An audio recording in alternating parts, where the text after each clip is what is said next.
It's the last match of Millennium Magic's Saturday, and what a game to send us home. It's a repeat of last year's Old Trafford Grand Final as the champions Wigan take on St Helens. Wigan, the team to beat according to all the bookies. The big question though, how will St Helens cope without retired Kieran Cunningham, absent for the first time in Super League history? This is the way the teams will line up, and Wigan will have Sam Tompkins at fullback. Then it's Darryl Goulding, Martin Gleeson, George Carmont, and Josh Charnley comes in as a late replacement for Amos Roberts, who doesn't make it. Paul Deacon is at 6 and Thomas Luluai at 7. And the forwards, Andy Coley, Mike McIllorum, Jeff Lima, one of the new boys from Melbourne Storm, and there's another Ryan Hoffman. He's alongside Joel Tompkins, and Sean O'Loughlin is the man who captains the Wigan side. And the bench is occupied for Wigan by Hanson, Prescott, Mossop and Farrell. Coach Michael Maguire, the coach of the year, and of course champion in his first season. Saints have got Wellens at fullback, then it's Gardner, Shenton, Lomax and Melly. Wheeler, there's no Leon Price, and Kyle Eastman. The forwards for Saints, Graham, who captains the side today, Roby, Louis McCarthy Scarsbrook, Sia Soliola, Tony Pulatua and John Wilkin. And on the bench, Scott Moore, Paul Clough, Andrew Dixon and Jamie Foster. The coach is Royce Simmons. Well, St Helens still smarting from their defeat at Old Trafford. 5 successive grand finals, but 4 defeats in a row, 3 to Leeds, and last year, of course, against this Wigan team. They claimed their first title in 12 years at Old Trafford last October. They won 22-10 against the Saints, their first major trophy for 8 years. They boasted the meanest defence last year, just 411 points conceded. Saints, the perennial entertainers, they scored 946 points in 2010, the most by any club, but they finished 4 points behind Wigan on the league table. Richard Silverwood is reprising the grand final as well. He's the man in this final match. And Michael Shenton will make his debut tonight. He came home from the Four Nations tour in agony after being injured, but he is fit to start the Super League season in 2011. Well, a lot of people have been waiting for this one. This perhaps will be the best match of the day. Deacon gets us underway. It's a high, hanging and deep kickoff. Wellens is underneath it. The game's underway, and last night in our preview programme, Steve-O, Phil Clark tipped this one as being the game of the weekend. Well, there's so much talent out there, and really excited to see them. Interesting to see how St Helens will play. New coach, Royce Simmons. He'll certainly be a little bit tough on their defensive line. Wigan, the champions, boasting a brand new playing strip. It has sort of abandoned the traditional cherry and white hoops, but Saints are in their traditional jerseys, and the kick downfield from Eastman finds Josh Charnley. Interesting to see they went a little bit early on there on the 4th. Given the opportunity there, Kyle Eastman, he's got to be the key player for Saints. Move! 2! Go! Go there, Louis! Good drive forward from the Wigan defence. Jeff Lima, first look at him. Lima and Hoffman, of course. Brett Finch will be out for about a month, so too will be Pat Richards. And Michael Maguire says when those two come back, it's like having 2 new players at a crucial stage of the season. And of course Amos Roberts is out as well here tonight. This though is Wellens, and he makes good ground forward, and he's clattered to the floor.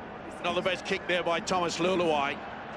Instrumental, of course, Luluai, the scrum half, man of the match in the grand final last year, and Shenton's first run. Good run from Shenton.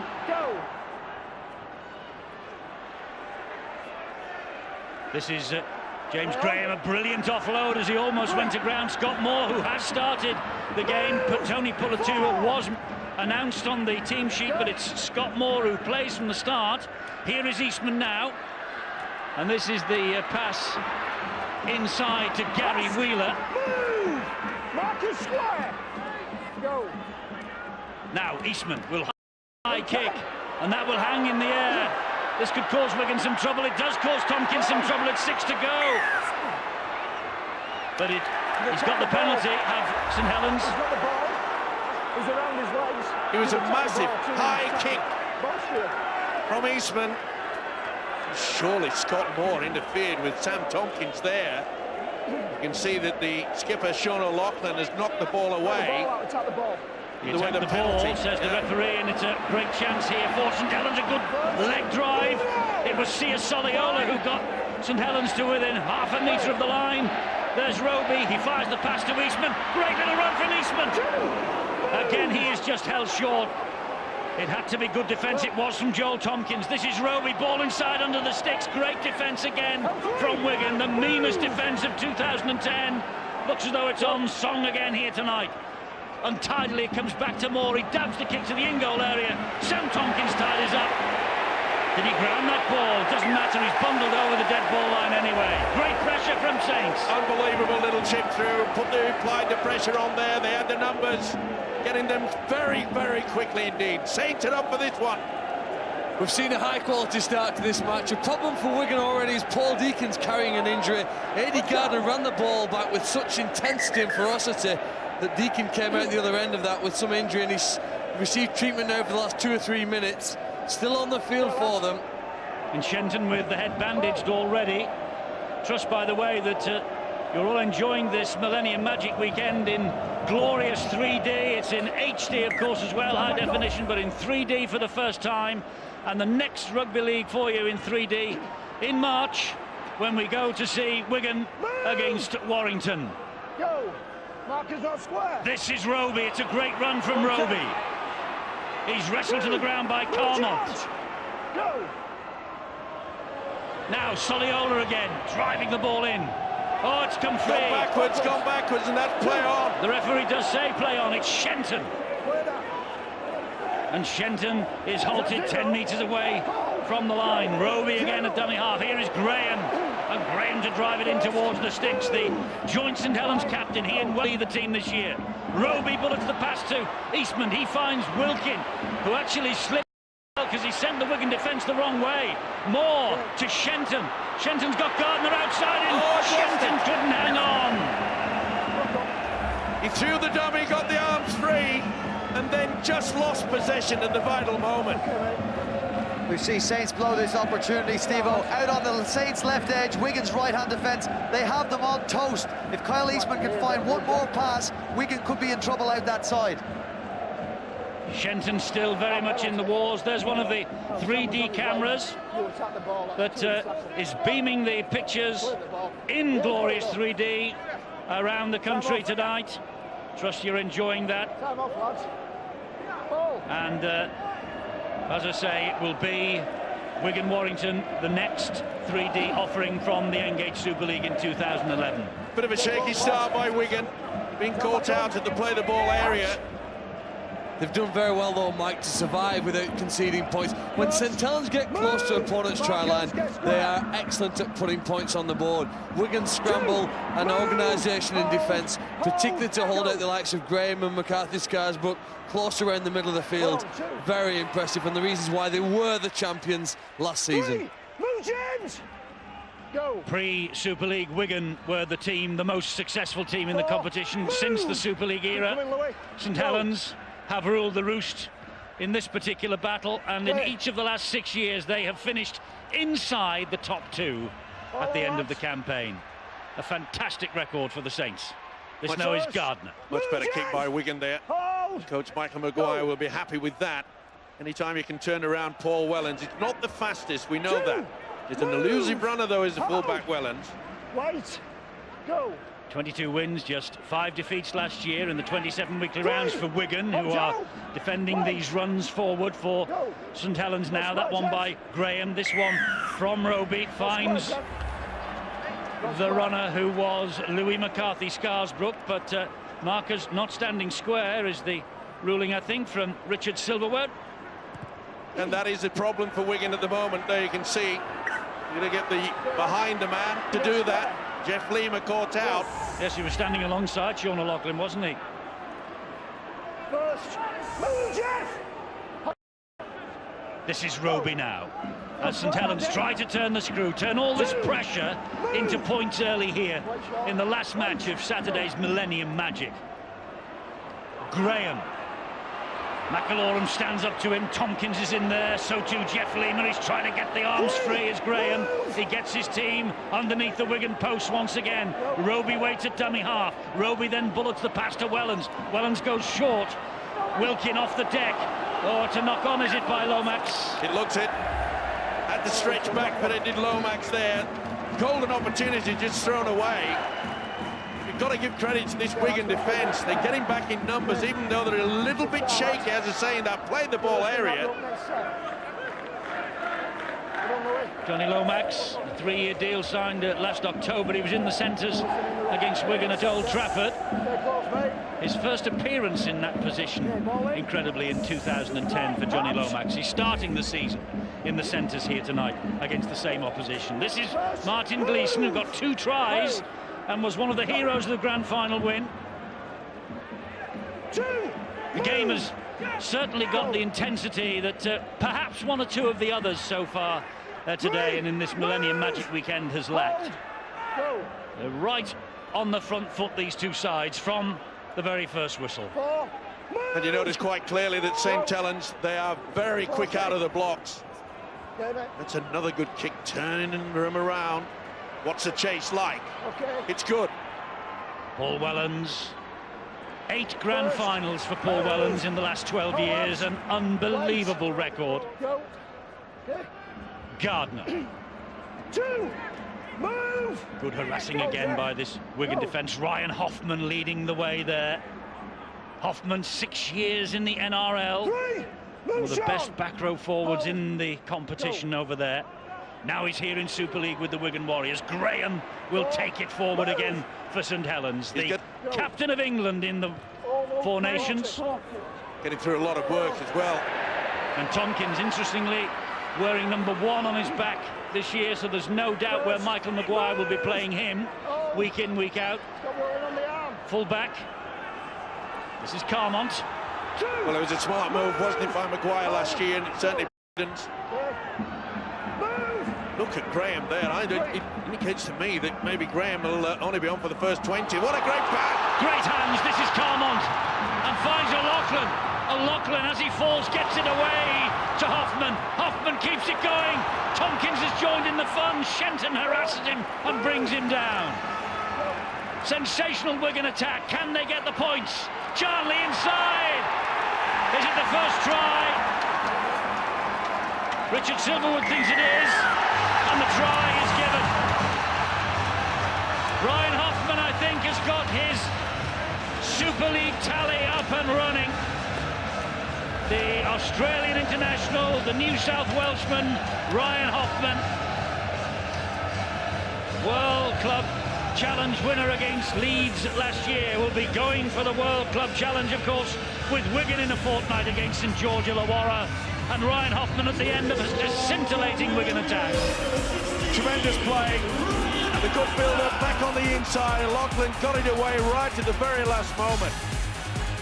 Saints to be disappointed with just allowing this man to keep it alive. And when they're getting to the position, watch how they'll come down on that blind side. Grab it. He did well to get it down. That is a wonderful effort by Ryan Hoffman. But beautiful work by the halfback, Thomas Luluai. Could see that Saints just slightly slow getting in that blind side. And what a start to his career in the Wigan colours. Well, all that pressure from St Helens, but it's Wigan who come up with the goods.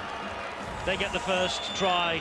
And Paul Deacon, he is one of the most prolific point scorers in Super League history. But with Pat Richards in the side last year, Paul Deacon wasn't needed as a goal kicker. Well, he's needed tonight and possibly for the first month of the season before Pat Richards is fully recovered. And this is his first effort. Just half a metre in from touch. And Deacon has drifted it over the bar. A brilliant kick from Paul Deacon.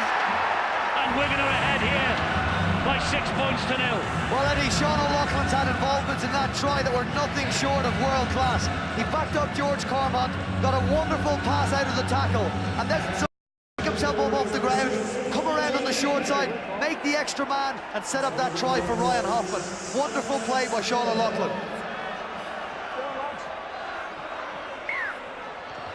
Well, Wigan, with the early lead, they had to soak the pressure from St Helens. They faced the pressure early on this year of that World Club Challenge against St George Illawarra in a fortnight's time at the DW Stadium. It's their first challenge since 1994, incredibly. And they'll be up against the Australian champions. And there's a bit of a lift there by Gary Wheeler. To be fair to Wheeler, he just let him go at the last moment. It was Daryl Goulding.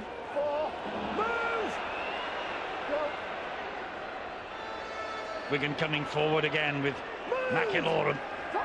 Nice work from the hooker as well. Just on that short blind side. What's the kick like? Thomas Lulaboy will try and get it over the top of Wellens, and he can't. Wellens positioned himself perfectly for that. Fires the pass inside to Gardner. Look at the Wigan defence streaming forward to cut down Gardner's chances. Tremendous work there by George Carmont. The kick was going out onto the right-hand side, but it was the left-hand side defence that came through, and Carmont coming under the angle, leaving no space whatsoever. Soliola will drag it forward. Only 6 appearances last year for the New Zealand international, Sia Soliola. But he played in the grand final, remarkably. That was one of the 6 appearances he had. Expecting so much of him this year, the Saints and new coach Roy Simmons. Graham does well, offloads again. Eastman gets the ball away to Soliola. Soliola couldn't take it. Wigan have it back. Just had to lean back to try to get this ball. Wasn't the best pass there by Kyle Eastman. Hoffman gets the ball in field to Andy Coley. Coley to the 40-metre mark, and the referee calls time off. I think James, somebody got a bit of blood coming from an injury. It's Andy Coley. Got one across the chops by the looks of things, and is not too happy with James Graham.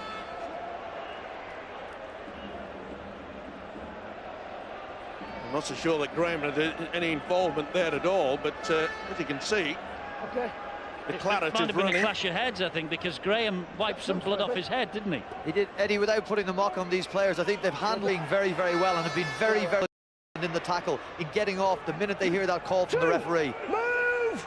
Hold! Go! McIlorum at dummy half. Yes, the P has been blown out of the whistle once or twice today already, which is unfortunate for a showpiece like this, but so far the game is very clean. Sam Tompkins tries to stab it into the in-goal area. It's picked up by Graham for Saints. Well, the referee, the officials, they've got to make their mark. They've got to get all these players to understand that they're trying to get the game, make it more attractive. It's very difficult, I do realise that. Well, we had 3 sin binnings in the last and 30-odd penalties. That's not attractive. No, I know, but it's going to be... It's not going to be easy for all these players to understand it. Maybe the first couple of weeks we can get it, but let's hope they don't just change it. Well, I hope not. James Child, I'm told, blew 37 times for a penalty in the Cass Wakefield game. Are you critical of the referee or the players? You know, a bit of both, I'm afraid. This is certainly showing how, at the moment, absolutely with Brian Carney on that, showing how the game should be played. Clean at the ruck, quick play the balls. If they poke their noses through and get the elbows to the ground first, they get the benefit from the referee of a quick play the ball. The referee shouts move, they've got to get off them. And they do. McIlorum is the dummy half. Ball inside to O'Loughlin. Great hands from Wigan. Here is Thomas Lulaboy. Lovely to watch, isn't it? When Wigan always trying to twist in the tackle, try to offload. Forward pass, the referee says. Picked it up well. Just slightly. Sean O'Loughlin is a little bemused. No, he was bending forward. That's the reason. He just came a little bit too soon, didn't he, the loose forward, O'Loughlin? Spotted there by the official. Wigan's top tackler last year was Sean O'Loughlin. Played in all 3 tests in the Four Nations tour down under at the end of the season. I'd say the most important player too. Pat Richards scored all the points. Sam Tompkins won all the headlines.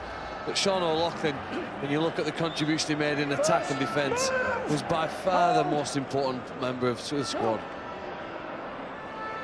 Soliola for St Helens, just over the halfway line. Well, Wigan have sorted their defensive line out. It was shaky in the opening few minutes, especially in and around the play the ball area. But they've And that ball's come free. That'll be a knock-on. It is. It was almost a knockout by Sean O'Loughlin. He hit James Graham with everything he had. Lost control. Lost control, lost the ball, head and feed to Wigan's, Sean O'Loughlin's Wigan rather at the scrum. And I'm pretty pleased as well that the Wigan coach, Michael Maguire, remember last year he had so many captains, and he's opted now just to go for the one, and I think that will benefit Sean O'Loughlin. Interesting that Wigan have done that, reverted to one captain, and St Helens have got two. Under Royce Simmons. James Graham leading them today, and Paul Wellens. Here's a penalty for offside, Saints Court. Well, Wigan have a big dilemma at the moment. Paul Deacon's almost a non-playing member out there on the field, and the physio and doctors have been to see him several times. He's unsure whether he's going to stay on the field or not, but they're doing very well with 12 men plus Paul Deacon's voice and instructions. Looks like Liam Farrell has just stripped off his yellow top and will come on, and Deacon is the man who comes off. Well, Deacon realises he's not 100%. Doctor just having a word in his ear and saying, let's see if we can patch you up. Liam Farrell on the field. He had a massive game apparently in John Clark's testimonial at Warrington. A young back row forward, but with the likes of Ryan Hoffman and company, and all the Warrington stars out there, did not look out of place that night. He's getting his chance here now early because Paul Deacon is injured. And here is O'Loughlin, and this is Carmont, bullet hands. Charnley comes inside, and Charnley gets another one for Wigan, does he? He's held up. Good work by Wellens and Shenton. They had to do that, turn him over. Good position as well by Silverwood. And I think the referee's called time off because Francis Melly is down in back play. There's a collision between him and Carmont in that build-up. No, it's A.D. Gardner. My apologies.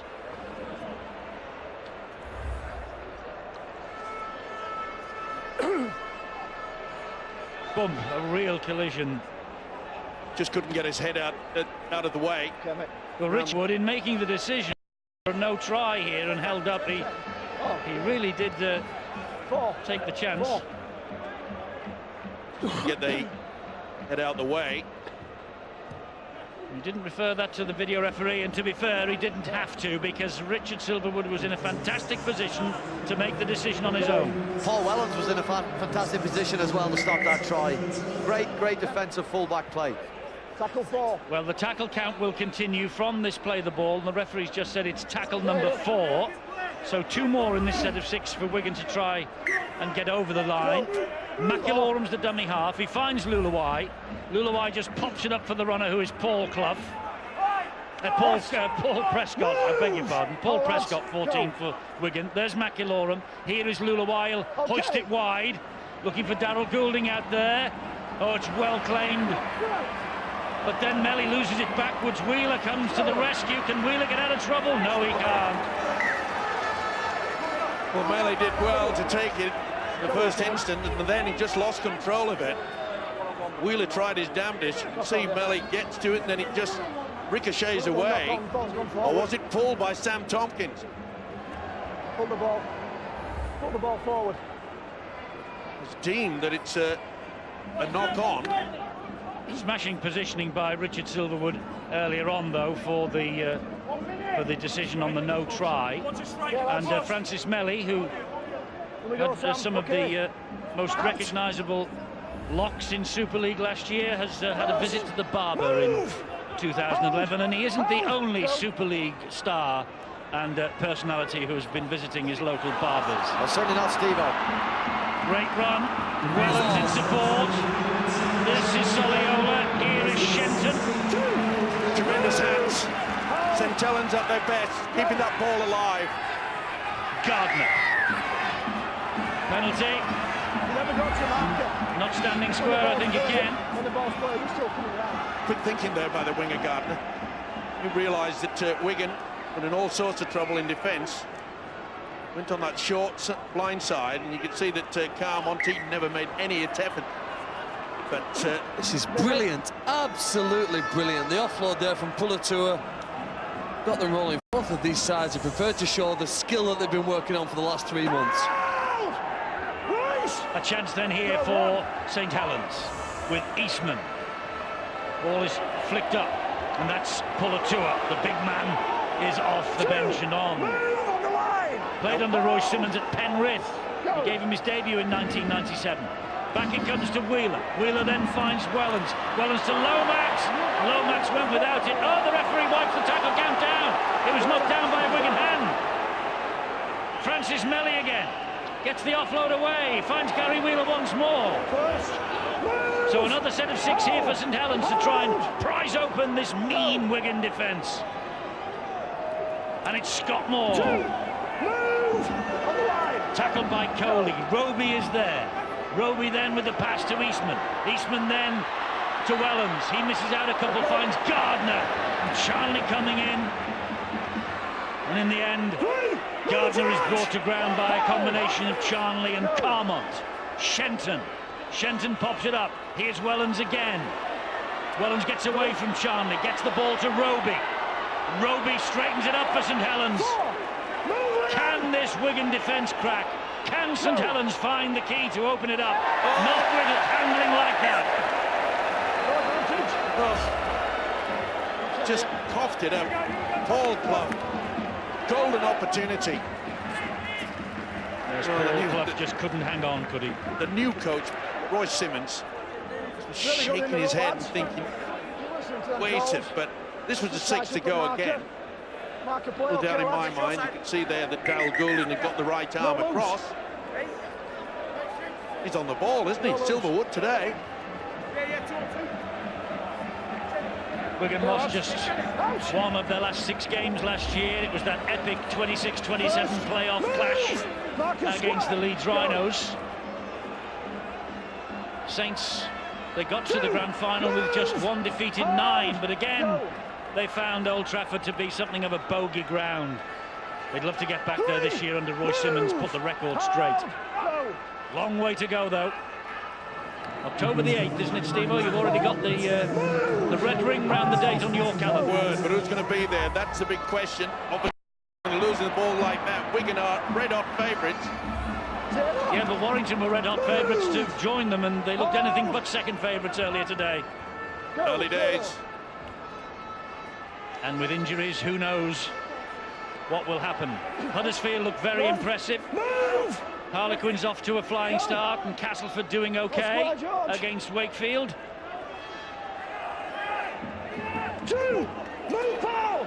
Scott Moore waits at dummy half. Showed it, gave it then to Wellens, and Wellens is a meat in the Wigan sandwich there. And again, you see this Wigan defence. They come in out on the fringes. They come on the angle. They're forcing Saints right down that middle channel. Move! Hold! Clough will get to his feet eventually, play the ball here to Scott Moore. He finds Wilkin. Wilkin is clattered by Mossop. And also in there, Joel Tompkins. St Helens have to start running on the angles. They're running on the arc out wide, but they're not getting that chance. Kick through, a bit too strong. Yes, too deep from Eastman there. Far too deep from Kyle Eastman. Tries in 14 of the 19 games that he played last year. An ankle problem, though, robbed him of a grand final, robbed him of a Four Nations tour. If you look back at the last couple of minutes, then what Martin Gleeson and Darryl Goulding have done is very simple, but they've done it very effectively. And I guess that's a lesson that many people can take from watching the Wigan side. There's been one-man carries here, but with such determination that they're resulting in almost 10-metre gains downfield. Now they move it wide and Liam Farrell takes it forward. Yes, they're over the halfway line on tackle number 4. Prescott will take it further forward for them on the last. Luluai's in at dummy half. Back it comes to Sam Tompkins. He'll give it some air. That will come down. If the roof was open, that'd have snow on it. They allow it to bounce. Unfortunately, Scott Moore is the man to the rescue for St Helens. Well, neither player wanted to have a go at this. Seemed to lose it in the perhaps the lights, which are very, very high in this stadium. But it's impressive with the way that Phil Clark's talking about this Wigan outfit. You know, at the start of last year, They were throwing the ball with gay abandon all over the place, and then they realised that they'd sometimes it out. Just solid hard work with the forwards, and later in the year, that was a key factor that he changed the tactics, did Maguire. Helens just dabs the ball over the top. Tompkins and funneled across just to make sure there's no danger there, and flicks the ball inside. We are at the 25th minute or thereabouts, and Wigan have a 6-point advantage. Just the one try scored by Ryan Hoffman, converted by Paul Deacon. Deacon, though, off the field and injured. So the next time that Wigan get the chance to kick a goal, they might have a problem. But they've got more of a problem here because Melly has pinched it. And this now is Roby, attacking the line, Roby. Trouble is, there was no one going with Roby there. He had the opportunity to draw the defence, but nobody was with it. Wilkin gives it back to Eastman. He switches the direction of the attack, finds Wellens. Wellens then back to Wheeler.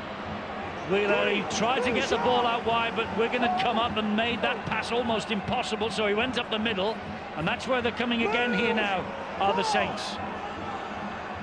With Paul Clough, and this is Roby! And he's lost the ball. Or has he? Well, let's have a look at it. Referee wants to know whether he actually got the ball over the line, and Roby's body language says that perhaps he did. Ducking down, Lachlan through the right arm. Here it is. Did he get it down? I think he did. Has he gone? No, he plunked it on the post and then Tompkins lost it underneath it. That's a big play by Sam Tompkins. Is it ever? He's denied James Roby a try there. Well, either he or the post padding has, but it's Tompkins' foot, isn't it, that's underneath the ball. This will test us now all on the rules. What's the call then, Eddie? How do you restart play? I think it's a knock on by Roby, don't you? You think he loses possession? Yeah, I do. It's not kicked out of his hand or taken from him. Well, it might have been taken by Was it Tompkins. taken? Was I think maybe this could qualify for a steal. It's not a penalty try. No, but I think you might find that it's a head and feed to St Helens, because It'll be a penalty to St Helens if it's a steal, Steve-O. One in the tackle. If that's a steal, if that's deemed to be a steal, I don't know whether it can be. Roby's released that ball, personally, but anyway. it's a tough one. The video referee and the referee have talked, and here comes the decision. The 20-metre restart. Well, it's deemed that Roby has lost possession. And by the way, if you're all wondering what the other language on that is, it's Welsh. It's not, I thought it was French, but there you go, I'm not a linguist. I was scratching the head for a while. While that was a close effort and almost a try resulting for James Roby, it wasn't a good set for St Helens. Kyle Eastman getting the ball on play 2 or play 3 when he had no reason to get the ball 3-on-3 down a short side. So Wigan come forward again. Roby denied. He lost the ball. Had he managed to plonk it down, not via the post pad, who knows? Carmont. Wigan looking really threatening down this left-hand side. Good strength from Charney, just brushed Eastman away. Kieran Cunningham on the staff at St Helens. I was about to say Knowsley Road, of course that is no more. They're playing their games this year at Widnes at the Stobart Stadium. But St Helens have got Kieran Cunningham on the staff, but significantly he's not out there on the field for the first time in Super League. Knocked forward. That'll Golding couldn't take control of that. The thing that'll be bothering St Helens is the fact that Wigan are getting across the halfway line with considerable ease. Royce Simmons will have to tighten up that defence. It applies the pressure. When Wigan get into the opposition half, they're very, very difficult to handle, and now you can see that Saints are going to have to trundle it back. Can they make it the halfway?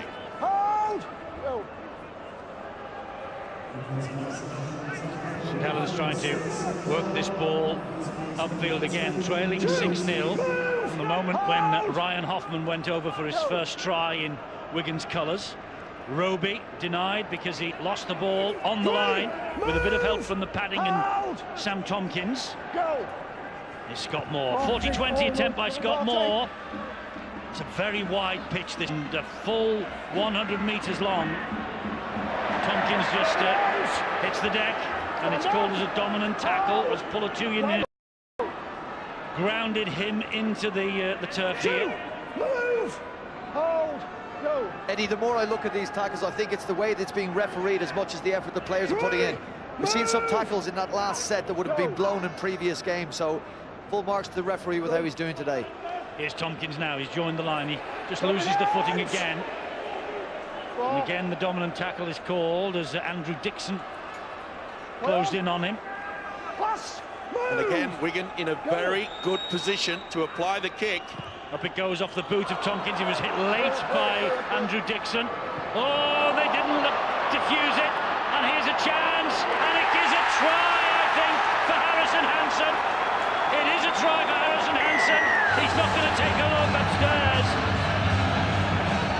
And Harrison Hansen comes up with the try. It was a huge kick from Sam Tompkins. And we've seen the high kicks today from the very first match right the way through to this one, causing havoc for defenders. But if you let the ball bounce, anything can happen. Harrison Hansen has been injured in scoring the try, but Wigan crucially have got their second touchdown and they lead by 10 points to 0 with the kick to come. It's a simple, basic principle. You do not allow the ball to hit the deck. Obviously, there was a missed call there. You normally would say that the experienced Paul Wellens, but they both pulled away. And this is an opportunist try there by Hansen. It will not please Roy Simmons, the Saints coach, because that was very poor play indeed.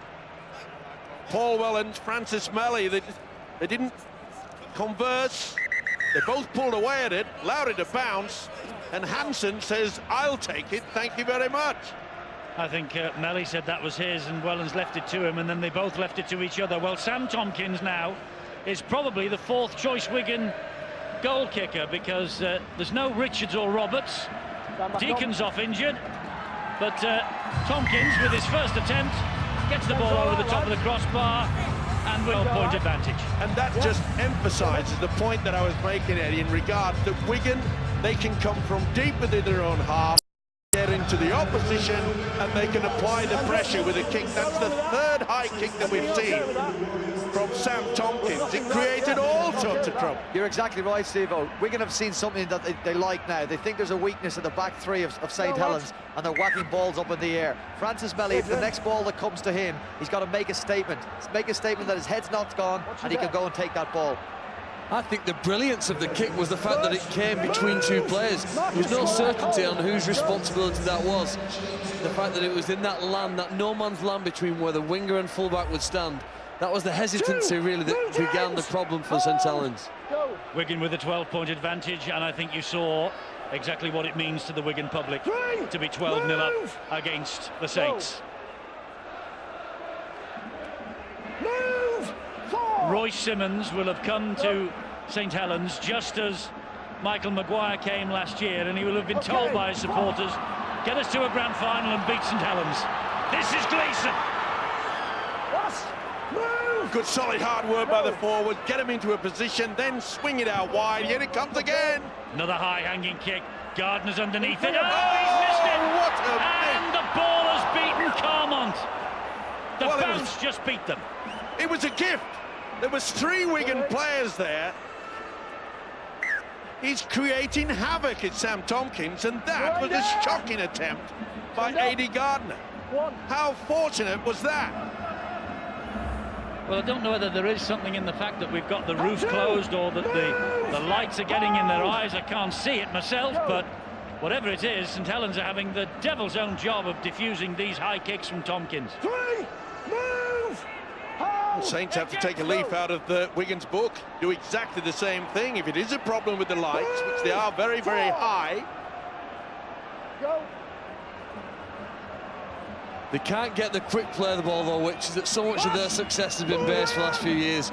Wigan really controlling the speed, and when that ball doesn't come back quickly to Roby. There's a high kick from Eastman. Seems to be causing problems because Saints have come up with it. The ball's come free. Shent will touch down. The referee will hand it upstairs to the video ref. He'll have to make a decision.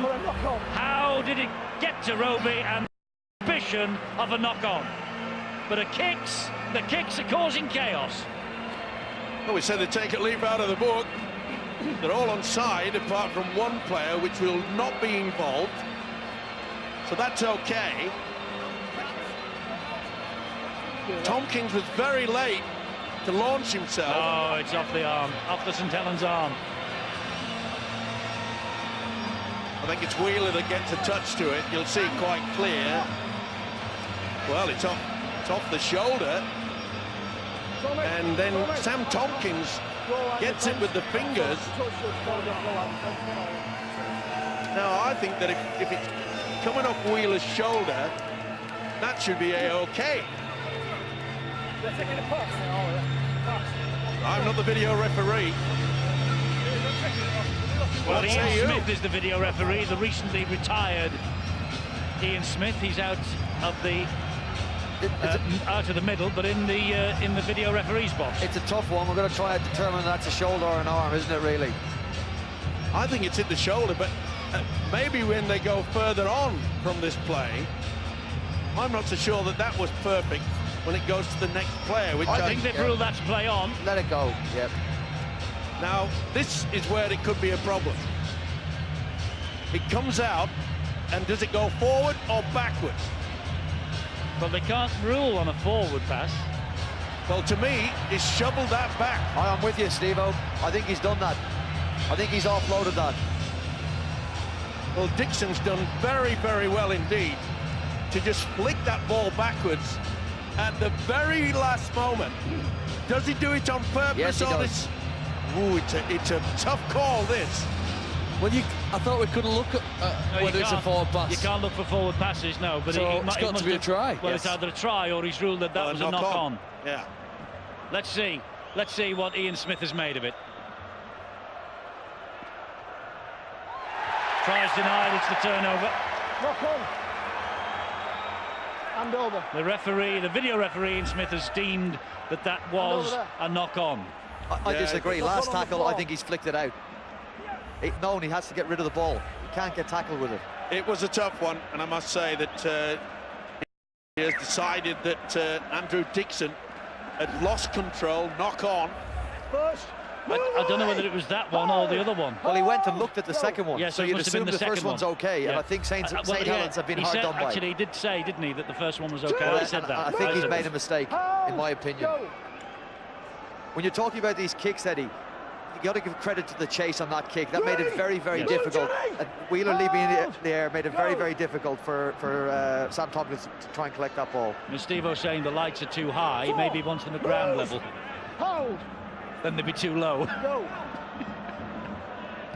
Here's another kick from Tompkins, a raking kick downfield. It's a poor one. Wellens deals with that easily. Okay, now, lads. Started early in the season, Eduardo. That's pretty tough defence as well. Move. Mike McAloran working overtime in that department. Look how Wigan are getting out of the blocks. So eager to get involved. Move, Lee. Hold. Go. 3. Move. We've got just about 6 minutes to half-time. Saints thought they had a try on the board. In fact, they thought they might have had 2 on the board. But one move. Go. was a knock-on, and the other was a knock-on this side of the line. Hold. Release. 5. Last tackle coming up here for St Helens. Roby. Wheeler just dabs it through. He got clattered for his pains as well. But Tompkins picks it up for Wigan. Surrender. Release. He's slipping and sliding all over the place with Sam Tompkins. Oh, that's a mistake. That's a gift. Huge error. I think it's by Joel Tompkins. Again, he's been held up. Great work. Absolutely superb work. He was Johnny on the spot, wasn't he? 4 defenders there to the rescue of Joel Tompkins. Oh no, it's Darryl Goulding. My apologies to Joel. It was Darryl Goulding. Goulding dropped the ball, and well, how quick was James Roby? But yet, was dragged back. Well, this is a glorious opportunity for St Helens.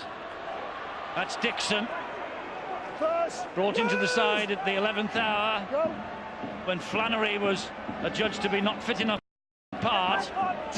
Move off the volley. James Graham is the dummy half here for the Saints. Back it comes to Eastman, a bit high for Eastman, but he gets the ball. And he finds Wheeler. Wheeler then finds Shenton. Shenton can't get away from Carmont. Gardner will attack the line. Gardner's over the line, and yet again Wigan hold him up. Tackle 4. Good work there by George Carmont. Got his body underneath the winger. I thought Wigan's defence was good last year, and this year it's gone to another level. This is amazing how they're holding out. Harrison Hansen was the man then to quell the danger from Louis McCarthy Scarsbrook. Eastman, the ball ricochets back. It's still the last tackle, says referee Richard Silverwood. Maybe that one was played at. It was, and Wheeler gets another set of 6 because it came back off Thomas Luluai, who played at the ball that time. Here is Louis McCarthy Scarsbrook again, and Louis McCarthy Scarsbrook is hopping his way to the line, but Wigan hold him up once more. Roby, back it comes to Eastman. Have to be something special to unlock this defence. Eastman almost through. Great defence on the deck by Ryan Hoffman, and Graham went without it. How many chances have they just frittered away, St Helens? This was the one where they got the kick and then he got back. How on earth? Look at that in numbers. Not just 1, but 4. It looked for all the world they were going to get over there, and then Gardner couldn't get anywhere near it. They kept him underneath. Carmont got his body again, and then Graham comes up with the error. Just beaten by numbers, St Helens, in that cameo of action. Now what Saints have got to do now is ensure... Oh, and they've got the ball. They've got it back here. How on earth did that come out? Pulled it out forward. He's not happy. 1-on-1, pulled it out forward. It's head and feet at the scrum to Wigan here. It was pulled out and went forward 1-on-1, says the referee. Wigan escape. Play with the ball. Out! So here they come again. St Helens hunting the mistake as we approach half-time. 2.5 to go. The point I was trying to make, Eddie, is the fans now have got to stop Wigan. Something they've done all throughout this first half, and that's been so strong at getting towards the halfway line and into Saints' red zone. Michael Maguire, watching on, has moved quickly over the past week or so to dismiss reports of a possible move back to the NRL. He is a wanted commodity, I understand, in the Southern Hemisphere again. Pass, move! And he's lost that ball. It was a loose carry from Lee Mossop. Well, they won't be rushing to get this scrum form. Wigan, I'm not sure that there's been a bit of a pull out there by James Roby.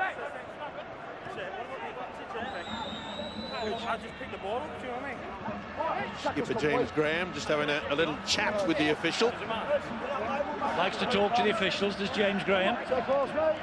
Just a word about Michael Maguire. He's got something in common with Brian Noble in 2003 and Daniel Anderson in 2006. He was named Coach of the Year in the same week that he then went to Old Trafford and won the grand final last year. This is Graham now, as you can see, 30 metres away from the line with Eastman.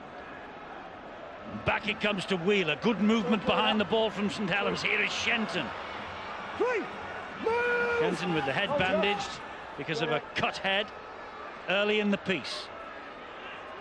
And this is Andrew Dixon. We can hold him up. That's our 4th tackle.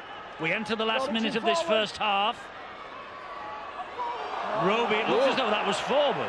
Well, Roby was standing in front, so it had to be. And his arms were up. He wasn't involved in the play. And Paul Clough said, yes, you are. Eastman. Nice little pass. Good run from Wilkin. Great defence again from Wigan.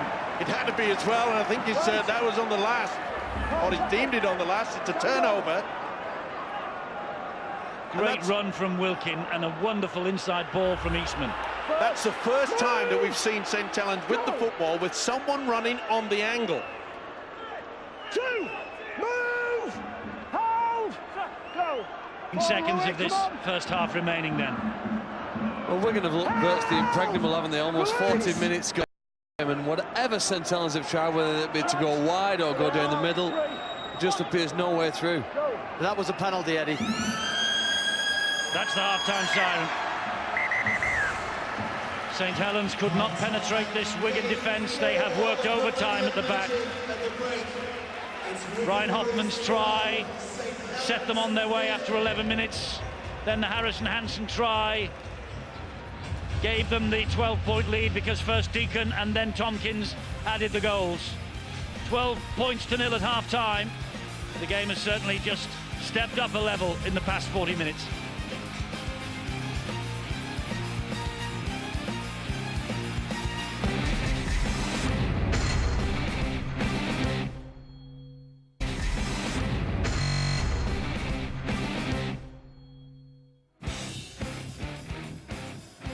The final match of Millennium Magic's first day. Wigan Warriors, the champions, are ahead 12-0 against St Helens in this repeat of the 2010 Old Trafford Grand Final. Last October, Wigan won 22 points to 10 to claim their first title in 12 years. Their line has been threatened a number of times here tonight, but so far St Helens just have not got the key to unlock this mean defence. Michael Maguire, the coach of the year, talking to his charges. Royce Simmons about to deliver his first half-time talk. And, well, he'll be pleased with what he has seen, although he won't be pleased that Wigan are ahead. Although, John Wells, St Helens made all the early running. They had plenty of early opportunity. Yeah, an early first-half opportunity there for Shenton. He's circled there with just with the ball. At this point here, you think he's created the overlap. Could get the pass away. Josh Charnley does enough there to dislodge the ball and prevent the try. This is Hoffman's try on debut, but we've highlighted Sean O'Loughlin. Looks late move to create the extra man on the short side. Josh Charnley gives his man enough time on the inside to complete that nice try on debut. World-class full-back at his best here. We've highlighted him. We're going to follow him right across the back of the if the front line of the Saints defence is breached, he's always on hand there. Another try saver in action. His opposite number, again, you know, we've been talking big raps about him. He's just signed another 5-year deal with Wigan. He's showing why there. His right boot saves a try. He's done outstandingly well. And this for me, this right between the sticks is Paul Wellens' ball. Francis Melly's overcalled, come in and he's not executed the catch. Hansen on hand, took advantage. He's done put his body on the line and he's got the rewards there. This for me was the no try. This was the Shenton no try. This for me actually was the wrong decision. I felt that was an attempted pass out the back. Should have been play on, and the no try given. Wrong decision in my eyes. And the last piece of action we're going to look at from what's been an absolutely compelling first half is the Goulding error, but the response from the Wigan players. You know, there's two and a third player coming in to prevent Roby from grounding the ball. Outstanding. Absolutely outstanding defence from Wigan. Some really big questions asked St Helens attack, but Wigan have come up with the answers. I mean, if Saints are the team that can score points against anyone, they can't at the moment score them against Wigan, who've got this sensational rear guard. And I would agree with that. The only thing I would say is that Saints do seem to have lacked that cutting edge in the final third of the field, and maybe there's a little bit of organisation that needs to go on between Wheeler and Eastman to really find that cutting edge, that last little bit that's going to be in the go over for the tries. But having said that, you've seen the footage there. Wigan absolutely outstanding again in defence. They've taken it to another level this year. Steve-O's been talking about the lights that might be getting in the eyes of the players. I wonder whether you have found the problem with the lights, because just look at this. It's nothing there, and all of a sudden there is a bolt of lightning or bolt of light from outside of the stadium. You have been lighting up the day for us today, John. It's a great piece of graphic. Really. Oh, you're not claiming responsibility. You've ducked it again. Barry, Wigan very impressive. This is a much better game than the three we have seen, but Huddersfield played very well. But the level of skill that we're seeing in this match, it outweighs the other three. This is a great game. Both teams have brought everything but their baseball bats here. They come to really challenge one another. And again, we're not hearing the referees whistling. I don't want to blame referees, because the players, the coaches, they've had enough time to adjust to the different interpretation of what's in front of us. But I see nothing different from last year by Wigan. They're punishing, they're committed in defence, and when they've got the ball, they're ruthless when they get the chances. Maybe we should take our hat off to both Roy Simmons and Michael Maguire. I don't know what work has gone on in pre-season. I don't know what meetings have been had pre-season, but it looks to me as though Maguire and Simmons have said, listen, this is the way they're going to referee the game. Let's sort ourselves out. Because you're right, we haven't had 37 penalties we got in the last match, Wakefield, Cass. I'm going to say one word, man management. I think that referees have a duty of care for them players. If it gets horrendously large, the whistle and the count for the whistle, then I think the referee's got to take it upon himself to say, hey, we've come here to watch a game of rugby league. Yeah, well, you're right. But man management could be construed as being two words with It's a hyphen. hyphenated. Yeah, we'll give it you. It's all right, we'll let you off with that one. Okay. It's Wigan against St Helens, and the champions are ahead by 12 points to 0 at half-time. It's a great game, though, isn't it? It's just what the Millennium Magic to end the first day and whet our appetite for what's to come on Sunday. 3 more tomorrow, but 40 minutes remaining of the Millennium Magic Day 1.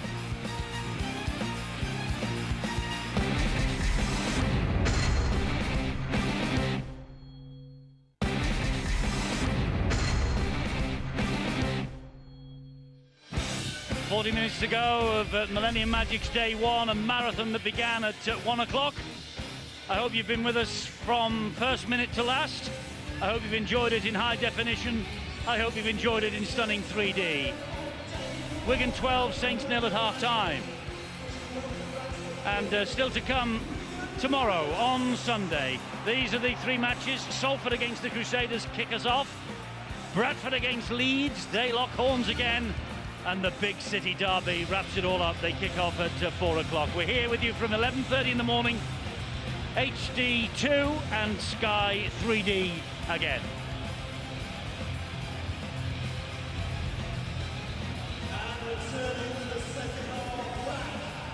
The supporters staying on to the bitter end because they know this is a quality match. That Wigan are ahead at St Helens. Will they be hoping there's 5-time champions of the Super League and under a new coach that they could just turn the screw on Wigan in this second half? And I mentioned the fact that Kieran Cunningham is not playing anymore. He's on the coaching staff at St Helens. There he is. He's just come out of the dressing room, and there are now just 3 ever presents in the Super League over 16 years. At this moment in time, we haven't got anybody who's played all 16 years, because still to play tomorrow, Keith Senior for Leeds, Sean Long for Hull, and Paul Johnson with the Crusaders. They remain the only men who were here on Day 1 in 1996. Of course, we were, and we're delighted to still be here with our same team. We've said same again year after year.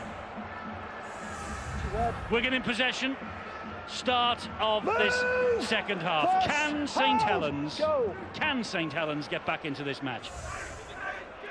I think they can, Eddie, and I'm sure that Roy Simmons will want a little bit more from Kyle Eastman. He's been quite happy to just take first receiver and control things out there, but we know that Eastman is explosive. He has to ask a few questions. He's got to take on this Wigan defence. Move! All the way, Michael! Go! Quick play the ball by Wigan. Here comes Liam Farrell. Last! Move! 5! Michael McIlorum, this is the last tackle. The boot from Luluwai just drifted over the top. Wellens perfectly positioned this time. Downstairs to Rod, half-time news. Well, Michael Maguire pretty pleased with that first half. That goes without saying, Eddie, but the one worry is Paul Deacon. He won't come back and play this evening. Bang on the head, hasn't recovered from that, so he's off. So they have got a problem, as you mentioned earlier, with the goal kicker. We saw some shocking efforts in the grand final without Richards and Deacon. Sam Tompkins will be the man with the boot in the second half. Saints, well, the frustration is they've been over the try line 4 times, but haven't scored. Move! Orion, go! Great. Graham will take the ball forward for the Saints. 4! Move! 4 tackles gone. Go! Roby. Of course, it would be for either of these two sides, just as it was for Castleford, just as it will be for Hull and Hull KO or Bradford and Leeds tomorrow. It would be the worst possible start to a season, wouldn't it, to lose to your nearest and dearest? It's not easy, is it? But that's a better kick there. John Wilkin pushes it into the corner. Then they can apply the pressure now and defend. Nice decision by him, Steve-O. Jump in at dummy half, and it's a difficult one to defend against. Very hard to see the kick coming from the dummy half position. Listen to the talk. Okay, lads. Wigan with the scrum. Really good.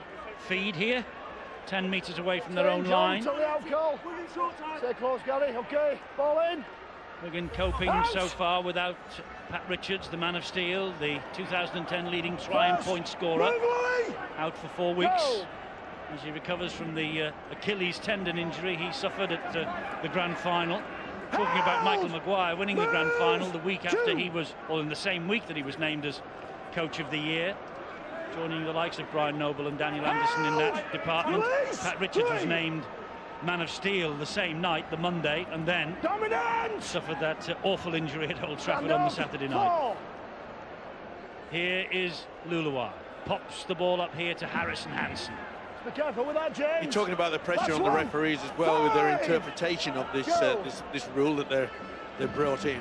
Is the fact that well, it's not a new rule they've brought in. No, I really are. It's just they're giving a bit of credit to people who poke their nose through the defensive line and want a quick play of the ball. That isn't the case, you see there. That's a dominant tackle. Yeah. Now he's shouted move, they get a few more seconds. But the point I'm making is that Silverwood could have blown the whistle there and just shouted to Graham, look, get on with it. It just shows you the experience of Silverwood. And also, you have to take your hat off to the players, because the players are whipping away off the tackle as well. And let's not forget the coaches. Yes. The coaches have got to embrace. And we made that point in the studio with John and Barry at half-time. You have to take your hats off to Royce Simmons and Michael Maguire for the work they've done with their players in this off-season. Absolutely, I'm with Steve-O on this one, Eddie. I think this referee has handled this very, very well. He has showed an element of leniency. It's his interpretation of the interpretation, and I like the way he's doing it. And it's our interpretation of his interpretation of the interpretation. And everyone at home will have their interpretation of our interpretation of his interpretation of the interpretation. We'll get there in the end. Here is Tompkins. Anyone fancy taking the job as an interpreter this year for everything that's going on? No? Steve-O, what about you? Very early in the season, Eddie. This is Liam Farrell. This is the fourth game we've done, Steve. It's like 2 weeks, this. It certainly is, but it's been great. I've enjoyed every minute of it. Carmont trying to get away from Eastman. Eastman, credit him. I was going to say he stuck to him like glue, but didn't complete the tackle. Carmont carries on. Hold, James. Go. Does he get yardage on his stats for that run? Backing across the field. Could have been an obstruction there. Liam Farrell went round the back of Sam Tompkins. Referee allows play on. Last tackle here. Luluai fires the pass wide to O'Loughlin. O'Loughlin gets it to Hoffman. And a bit quick, the hands. Charnley back to Lima. Lima infield to Luluai. High kick from Luluai. Should be easy for Francis Melly, and is. Enterprising, aren't they, Wigan? This is one of those examples where you often see St Helens with a quick tap restart, maybe break free. I remember in the game at Wembley they scored, didn't they? An 80-metre effort from that scenario. But Wigan's defence is set here now. Can they get that roll forward which they've relied upon for a number of years, but with Graham injured it slightly in that tackle, I don't think so. Well, the Wigan defence is so quick. There's one tackle, one pass at the play of the ball. The next tackle, as the St Helens player received it, but here's a penalty which is manna from heaven for Saints. As the Saints player receives it, he's surrounded by 2 and sometimes 3 players. Because, you know, they've committed 3 and 4 men to a lot of tackles. Here's an example where they only had 2 defenders in that play, and perhaps the reason why Liam Farrell felt the need to slow it down slightly, put his hand on illegally, and they've been penalised. But putting 3 and 4 men in a tackle has a massive physical demand. Obviously, you've got to run back, one guy's got to get back more often than not, so you have to be incredibly fit and willing to work that hard. Louis McCarthy-Scarsborough plays the ball there to Roby. Roby is pulled down by the huge figure of Jeff Lima. Now it's with Eastman. Eastman then gets it away to Wilkin. No way through for Wilkin. That door was slammed shut in his face. Here's Graham now attacking the line. Back it comes to Eastman. He's got away from O'Loughlin because he gets the ball to Wellens. Line speed there from to cut down Michael Shenton. They've gone backwards here, have the Saints. It's with Wheeler. Wheeler stabs it through and goes for it himself. It runs out of ground though, and Tompkins took the gamble. Wheeler was following up. It just wouldn't stop up for him. You know, Wheeler put the kick through, and he was left virtually with no other option, because St. Helens, half the team, had their back turned around. They are not getting back with a lot of enthusiasm, and that is going to be something that Roy Simmons, the new coach, has got to sort out very, very quickly. Fourth time that Saints have met Wigan in the Magic Weekend. St. Helens hold a 2-1 advantage thus far.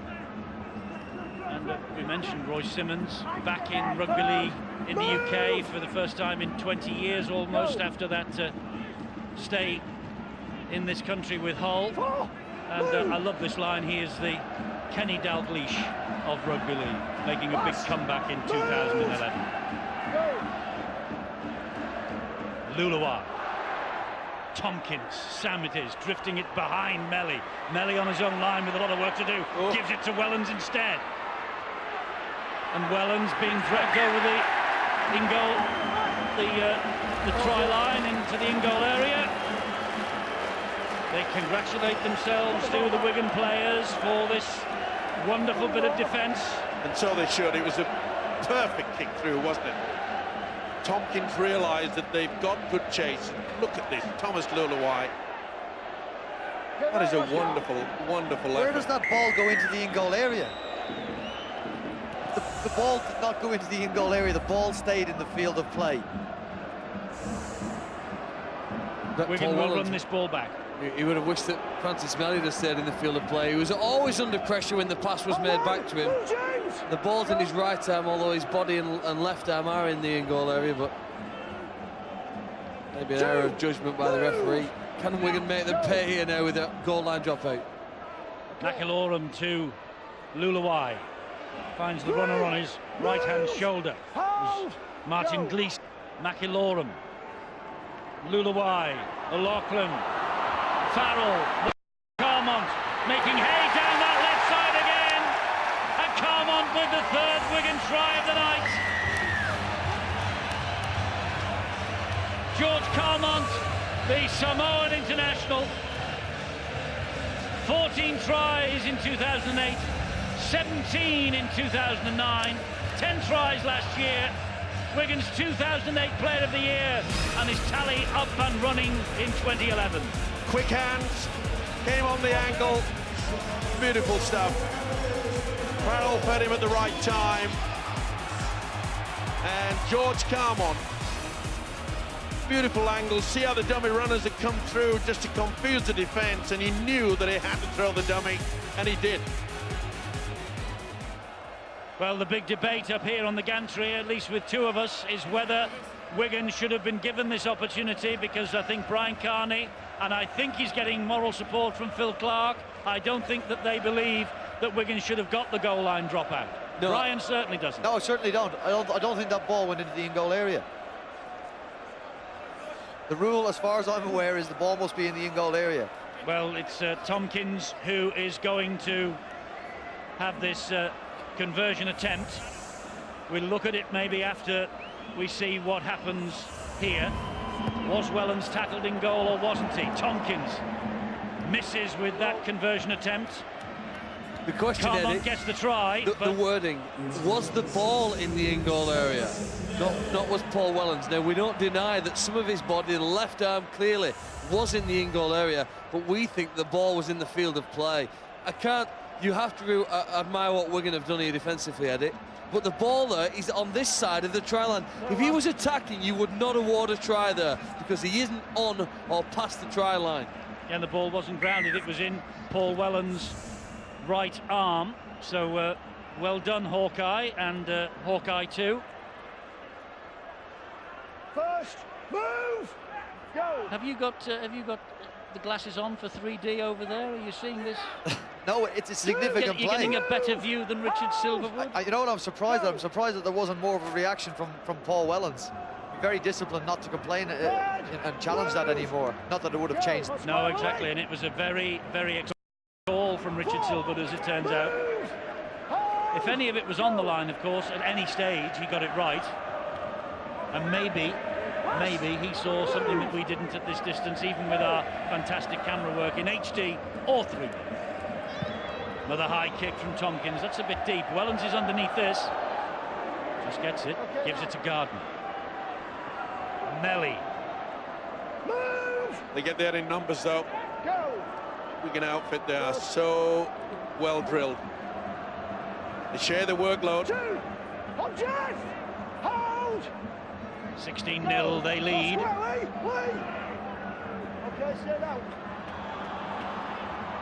Beautiful offload there. That's what they needed. James Graham. And Wheeler trying to take full advantage of it, and is hurt. This is Wilkin. Well, I said just after the restart that the likes of Kyle Eastman has got to ask a few questions now. They're running out of time for St. Helens. They've got to come up with some points soon. Here's Roby on the last. Roby stabs the ball over the top, chasing it himself, Roby. The ball beats everybody. Tompkins took the gamble. Did well to shield it, though. Nice option from James Roby. Realises this year without Kieran Cunningham that he'll virtually have to play the full 80 minutes. Okay. I think the referee wants a word with John Wilkin, because is it blood or is it no? The referee is calling him over. I think there's been a complaint. He's come to me, he wants to make an official complaint. Okay, who was the player? Lima, chicken wing. Jeff Lima, chicken wing. I'm not seeing anything, so it's going on report. Well, John Wilkin has complained that Jeff Lima made him the victim of a chicken wing tackle, which is outlawed in the game, and so the whole incident has gone on report. Okay. And I'm not sure that there wasn't just a touch of industrial language there as well from one of the players. I think I know which one, but if there was, and if you heard it, we apologise. 3, move, James! Hold, go! 3. This is Coley, here is Lula. Lachlan, quick hands, down this left channel again, goes Tompkins, it goes wide, and here is Charnley. Didn't fancy taking it on himself, he went for the pass back inside to Tompkins. Tompkins says he has not lost it, it was pinched, and a one-on-one steal, but Eastman was in there as well. Big call again from Richard Silverwood, this. Absolutely brilliant play by Wigan. They had 9 men involved in this play, and again St. Helens had to get back to deny. Did a one-on-one steal. I think he actually passed it to Eastman, to be fair, looking at that. Great work from Eastman running back, tracking back, saving another try. He had to as well, because that was first class. The build-up and the way that Tompkins came in a delayed run. You know, Wigan's utilisation of the dummy runners has been far, far better than Saints. This is Wilkin. Wilkin will pass the ball inside to Roby. They're trying to up the ante here, Saints. This is the Lima incident that John Wilkin has complained about. Well, maybe it was a squeeze on the shoulder. It didn't look like a chicken wing. The arm didn't come up, but John Wilkin was obviously upset about something, and he's made a complaint, and it's on report, Jeff Lima. Well, as you said, you've mentioned before, I think they've got John Sharp working with them now and alerting the referees as to the different wrestling techniques, so they will have a good look at it. Look, I really like Kyle Eastman as a player. I think he's one of the guys in Super League that makes you want to come to games and watch games, but he's got to do more in this game, and he's got to do more for St. Helens. He's got to stand up. Remember, he's playing the role that Sean Long played for so long for St. Helens, and Sean Long dominated games for St. Helens. Kyle needs to do the same. And let's not forget, although Gary Wheeler has not disgraced himself in any way, shape or form here tonight, Leon Price is again absent for St. Helens, and you never know if that Eastman-Price combination will weave its magic in 2011. I'm sure it will. Another high kick from Tompkins to test A.D. Gardner. Oh, he took that really well. He took it almost on his back. Down to Rod Studd. We have news of Paul Wellens. He's injured, apparently. Yeah, it's been a weekend of injuries, hasn't it, so far, Eddie? Paul Wellens, well, Saints going to have to do the job without him. He's gone down into the changing room, side heavily strapped, iced up, looks like a rib injury. Don't often see him come out of the fray early on. Foster on at fullback in his place. There's been some damage done to players in this Millennium Magic weekend already. Lee Breers and Matt King for Warrington amongst them. One of the significant differences between these two teams in this match are the kicks, really. Wigan's have been more threatening, whether they've been high ones, difficult for players to deal with, whilst the last three St Helens kicks have all rolled over that dead ball line and been unable to put any pressure, really, on the backfield players here who are taking it. Here's perhaps another example. That's relatively easy for a player like Sam Tompkins to gather and play forward. The kicks that St Helens are fielding, very difficult and challenging. Well, it doesn't help their cause, does it, when you kick the ball directly to the arms of Sam Tompkins, and it's been monotonous the way that Wigan so easily get over into the St Helens half. Are we witnessing, and did we witness in 2010, are we part and parcel of a new Wigan dynasty, do you think? It's going to be very difficult. I said last night, Eddie, the fact that it's going to be a very, very good side to beat this Wigan outfit this year. And this is probably St Helens one of their major challenges and challengers. There's another good kick, this time it's from Lulawai. He deals with it competently though, A.D. Gardner, once again, doesn't he? Go! They just swarm, don't they? Move! Cherry and Whites really have got it all organised. And it's getting frustrating for St Helens. They've been forced again into one-out rugby league football. Hold! Go! They've got to try something different, Saints. Even the little chip over the top, they've got to try to crack this solid defence. It's not going to be easy. And perhaps the little chip over the top is about the only way they can do it. But that won't help. That's a poor pass. Foster having all sorts of problems there. The ball just evaded him. They lost a bit of ground, and Lulawai was out and so quick. Well, that's a desperation kick. That is a desperate kick. Wigan back in possession, deep in St Helens territory. Pass! Move! Hold! Go! Here's Carmont. Two! You saw the kick there by John Wilkin under pressure. Got to sort themselves out. O'Loughlin. Oh, and Lee at a pace. He looked over his shoulder. There was nobody coming. McIlorum at dummy half, 10 metres away. Wigan. Lulawai to Joel Tompkins. He's wrestled to the ground by Gary Wheeler. Go! There's McIlorum going on his own. Michael McIlorum dumps the ball down to Tompkins. He wasn't waiting for it. Pull it to you to the rescue for Saints. Knock on though. No advantage. No advantage.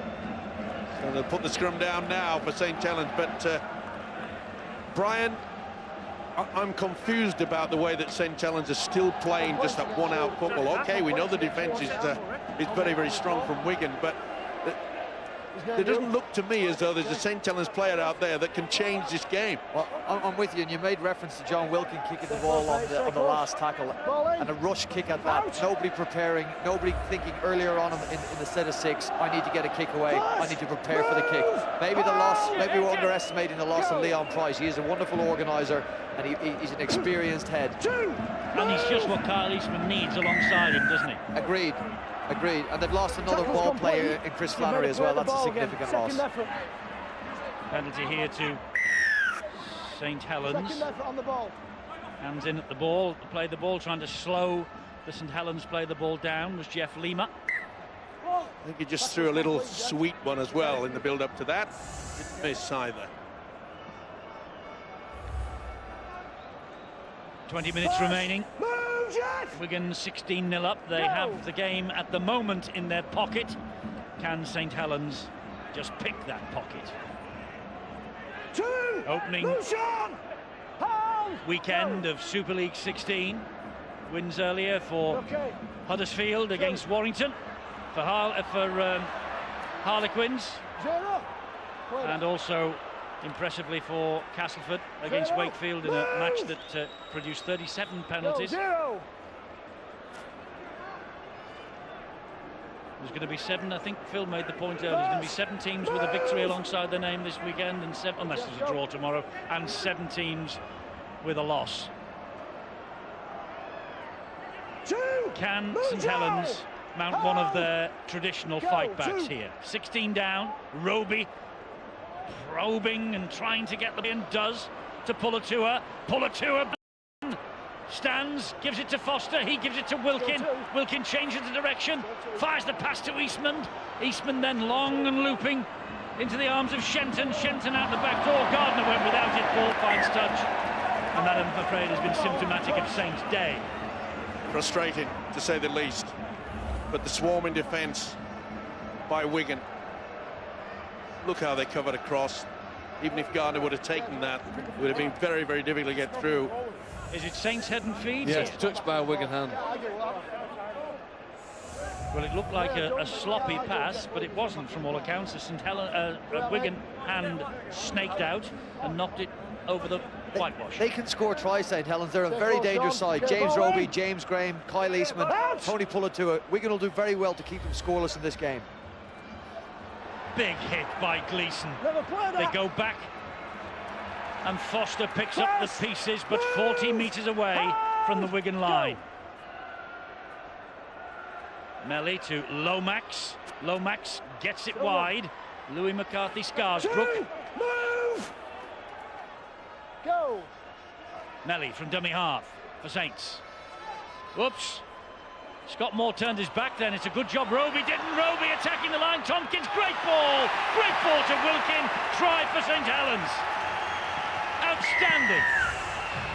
What a ball off the deck, and Wilkin was hunting the opportunity, and Wilkin plonks the ball down for St Helens' first try of 2011.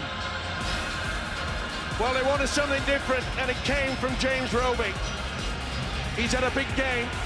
He has worked tirelessly, and this is an outstanding offload. That was superb, and on this occasion, and we haven't seen much of it from Saints tonight, they had a man following up. Good support, but the pass was superb, and all of a sudden, there's a flicker of hope if you're a St Helens fan. They've finally broken through. And Foster adds the extras. One of the finds of 2010, this young man, 172 points for Jamie Foster, 70 goals and 7 tries in 16 appearances. And this goal improved the John Wilkin try. Out the pass from Roby. Sensational. Absolutely wonderful to watch. It's taken a long time. Go, lads, down. Well, there's time left. There's only 10 points the difference. Okay. And there's 18 minutes plus. Watch his head. St Helens can mount a comeback here. First, move, Sean! Well, you All we expected of this match. Yeah, you were talking about the fact that, you know, the price is not out there. Two! Usually move, at this Sean. time, Go! over the years at St Helens, they used to throw the big fella back on, didn't they? Kieran Cunningham. It's not there, but it was a hooker that certainly turned the corner. It worked tirelessly, as I mentioned. 28 tackles. Go! 8 offloads. Unbelievable, he just keeps going. But now they've gone without the ball. Scott Moore went without it then, and Wigan have it back once again. Joel Tompkins swooping on the mistake. Here comes Andy Coley. First, move! Oh, Louis! Go! Mistake by Scott Moore has presented Wigan with this opportunity. They're 20 metres away, and they still have 4 tackles, this set of 6 left. Here they come again, down that left channel. Carmot round the corner, what a take. picked up by Ryan Hoffman. How on earth did he manage to hang on to that? Luluai, and Harrison Hansen went for the short pass, took it but couldn't hang on. I'm not so sure that Hansen realised that he was just going to be the dummy runner, and surely that's going to be a penalty. It is. Silly from Joel Tompkins. Would have been disciplined there, and I think was spot on with Hansen, thinking he was just going to be the dummy runner. He was going to go behind him. It didn't. Great news for Wigan, by the way. Great news for the English game that Sam and Joel Tompkins, despite the indiscretion there from Joel, that they have signed 5-year deals to keep them at Wigan, and of course keep the envious eyes of rugby union away from them as well. Yeah, good news for Super League, Eddie. Absolutely. You'd like to see the man that's carrying the ball, James Graham, this man now, James Roby. You'd like to see them signed up to similar deals, and I'm sure St Helens are doing everything they can. Yeah, not just rugby union the threat, by the way. The National Rugby League of Australia eyeing them. Judges on here. You know, this is St Helens' best chance, Eddie, to get back in the game here. They're going to go penalty, penalty. We often see penalty try as a sequence that builds here. This will give them another opportunity. I was disappointed with Kyle Eastman's last kick to touch. It gained only about 12 metres. This one, again, isn't that ambitious. Come on, Joe. Come on. Well, we'd have given him some stick if he'd have gone for length and not found touch, wouldn't we? We'd have all been saying schoolboy error, so... First, move, Joe! Go, 20 metres away. Roby, engineer-in-chief, good ball. Very well claimed as well. Solid Wigan defence, though. Great work there by Ryan Hoffman. He realised it was going to be a delayed pass. His body in the way. Tony Pulatua to Roby, to Eastman. Eastman then to Wheeler, stabs the ball in behind the defence. Hawke would bounce, but Wigan trapped in goal. Goal line dropout coming up. The pressure from St Helens is building. But also gaining a little bit of confidence as well. Mentioned the fact that, you know, maybe there's a glimmer of hope. But that clock is ticking away. It is. Time is the enemy for St Helens at the moment, just as much as Wigan are. But, hey, we're talking about St Helens here. 6 tries in 12 minutes isn't beyond them. Well, Wigan got a dubious goal line dropout and converted it into a try. Brian and I didn't think it should be awarded. Now, our Saints got the ability here today. When the pressure's on, the heat of the moment demands you to be at your very best against a team that's defending for their lives. Can St Helens That's a penalty. That's a penalty.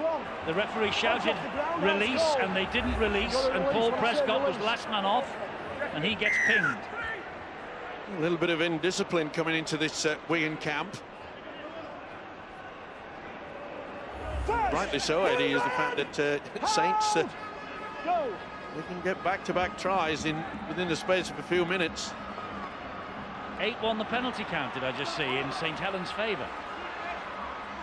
St Helens almost squeaky clean, and Wigan 8 indiscretions. Here is Wilkin. That was high, the penalty. And again, it was against Paul Prescott. He's got to have a word with him. I mean, this is fought on the trot now. The lazy attempt. Left arm spinning right around. Okay. That's 9-1 the penalty. That's a difficult one as well, Eddie, when the player's going down to the ground. It is, and Wigan there were nowhere near 10 metres away from that. That could have been the 10th. Nowhere near 10 metres back. Eastman. Short ball. Good work from Soliola, good work from Wigan in defence, wrestling him to the ground. Roby fires the pass to Eastman, pops it up to Pulatua, the big man's going for the line. Couldn't get the ball away, rolls over, he has scored! Tony Pulatua has scored the try for St Helens, the comeback is on! And Wigan have only got themselves to blame. Massive strength from Tony Pulatua. Tony Pulatua, the man who played under Roy Simmons at Penrith all those years ago, has just breathed life into what could be a sensational St Helens comeback. The Wigan coach, Michael Maguire, will be absolutely furious over the last few moments. Silly penalties given away has allowed St Helens back into this game. Take nothing away from Pulatua. This is a wonderful effort to get it over the line. They had the numbers, they should have stopped him. It looked as though they'd missed the chance as Roby went careering on the angle. There you see Roby, while Pulatua says we're back in this game. Nervous times now for the Cherry and Whites. They have the bit between their teeth, and if Foster kicks this, and he should, the fat will be in the fire. But it looked as though he might have just scraped the woodwork then, but it's 16-12 to Wigan. Saints are fighting their way back. And we go back to the dubious goal line dropout. Yep, but not only that, Eddie, is the fact that Wigan, up until this point, have been so organised, so understanding, sharing the workload, and then indiscipline, giving away the penalties has allowed to drag the Saints back into it, and as I say, it's nervous times now. And Saints suddenly have got the wind in their sails. 10 minutes to go. As Wigan began to tie, is it the fact that they've had only 2 men in the tackle that they've conceded the penalties? Are they doing anything differently, or is the referee viewing the tackle difference? I'm not too sure. I have to go back and look at that again. The succession of penalties, 4 and the goal line dropout has led to that last try. I think it could be the fatigue. There were some for head-high shots, so Yes, they're not all on the interpretation of the tackle. Well, it was obvious. You could see the swinging arm from Paul Prescott. It allowed them that final penalty, and that's lucky to get that in. Good work there by Melly, kept it inside. They're taking the chance, though, St Helens, aren't they? They have to at 16-0 down, and they've got the reward. 16-12. They're in the hunt here. Eastman, little dink over the top. Oh, and he nearly came up with it. It's a knock-on by Wigan. It's a knock-on against Wigan. Ryan Hoffman, isn't it? Well, we said they had to do something different, and for the first time, Kyle Eastman has done it. Little chip over the top. He was slipping. And there's no doubt Hoffman that's knocked the ball forward. Was there a knock on there by Eastman? Did he get the hand to it and knock it into Hoffman? I mean, the referee doesn't see it at this pace. Yes, he did get a fingertip to it. Well spotted, Eddie. Well, the referee doesn't see it at that speed, to be fair. He only sees it with the naked eye. But there is definitely a fingertip there. That's a knock on. Yep. He's in a good position, Eddie. Yes, he is. Well, maybe, just maybe, things have levelled themselves up. The goal line dropout that you two think never was, that produced a Wigan try, and now the opportunity for St Helens, from a St Helens knock-on, to level the scores with a 4-pointer, and they are searching for it. This is Scott Moore, just lost his footing there, clattered by McIlorum. Foot on his Scott. Soliola driving forward. Roby, back to Eastman. Eastman, he's passed it to nobody. He was past his building. Gleeson. What a golden opportunity in a wonderful position. A wayward pass. Wigan will just stick it up the jumper now. Don't worry about that.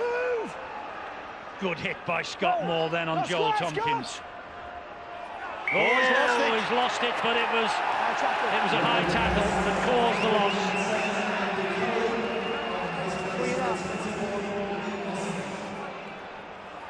It was a grab, wasn't it? I don't put that down as a high tackle. I'm sorry. In my book, that's not a high tackle. Like you say, he's made a grabbing effort. It was a poor attempt at a tackle. John Wilkin would say he could do better than that, but it wasn't a penalty. I'm with you, Brian, on that one. That looked forward, it did. Picked up by the officials. Now Wigan will just be happy to camp down there now. Prescott again will drive it in. They're 5 metres away from the line as McIlorum at the play the ball, finds Sean O'Loughlin, who finds Lulawai. He'll attack it. Tompkins slips one net, can't slip the second net. Wheeler all over him. I've got it. Now, Joel Tompkins underneath the Saints' posts almost. McIlorum, Lulawai slides the kick in. It's going to be too long. 6 minutes to go. St Helens will come again. The idea was good, and it looks as though he's in a lot of trouble. Thomas Lulawai. They've shoved him out onto the right centre in defence. Just a touch too strong. Oh, he's a break from Johnny Lomax. He's got support from Louis McCarthy-Scarsbrook. Tompkins just did enough. And Darryl Goulding came in and finished him off. Here is Eastman. Eastman then to Moore. Moore in field, it goes to Wheeler. Wheeler to Roby. Good. Move. Louis McCarthy-Scarsbrook just on and making an immediate impression. They come down this left-hand channel again. Eastman then switches the direction of the attack to Wilkin. Wilkin to Wheeler. Wheeler goes wide and finds Foster. Foster takes them on down in that corner. Move. That's 4 tackles gone. Shenton pointing operations at dummy half. Wheeler midfield it comes. The big men, Soliola taking over. Inside the last 5 minutes, a 4-point ball game here at the Millennium Stadium. Millennium Magic's final match of the opening day. It's with Wilkin. Wilkin finds Lomax. Lomax wide to Melly. They're in! Saints are in the corner! It's all square at 16 apiece. Richard Silverwood points to the spot. St Helens have come back from the dead. How on earth has this St Helens conjured up 10 minutes of play when they were being totally outclassed by the opposition? And you said it, Eddie. Only St Helens could come back like this. Amazing. Absolutely amazing. Pass from Lomax was superb, and they got caught out on that left fringe. And Francis Malley has stunned the Wigan fans, pops it down, and what about the pressure for the conversion? Great work, Steve-O, by Johnny Lomax here, getting this pass away. Question mark on whether or not it was forward. No, I don't think so. No, I think it's okay. But a great the Wigan pass. fans think it's forward. Great pass to get away under pressure. But a young man here now can make a hero of himself. Francis Melly with the try, and Jamie Foster, at 20 years of age. And look how tight he is to the touchline. Well, he was one of the finds of 2010. If he kicks this with that degree of difficulty from that distance, it could win the match for St Helens, and he could be the first hero of the new season. Jamie Foster, what a moment. 20 years of age, his heart's pounding. He's pulled it just wide. Just to the left-hand side. There wasn't that much in it. The amazing thing about this guy, when he comes up the kick, he hasn't got a very long run-up. It's as though he just takes one step and bang, puts it through. It's all technique. We need the magic drop goal now, Eddie. That's going to settle in the first magic weekend. Absolutely. A magic moment on its way at the end of day one of the magic weekend. They go deep with the kick-off, Wigan. They will hunt the mistake. If they get underneath the sticks, it could be the moment. But St Helens, with work to do at the moment, they've got to get up the other end as quickly as they can. Time's running out for them. Wigan will get another set of 6, unless St Helens score a try from deep. Unless St Helens get over the halfway line in the next 2 tackles and get to within range of the posts. And then they will have the chance for a drop goal. Eastman pops it up to Wilkin. Wilkin takes it up the centre. Well, they're over 40 metres away on the last. And they're running it with Eastman. It's a dink over the top, and it's straight down the throat of Lee Mossop. And now, can Wigan, in 2 minutes to go, get up the other end?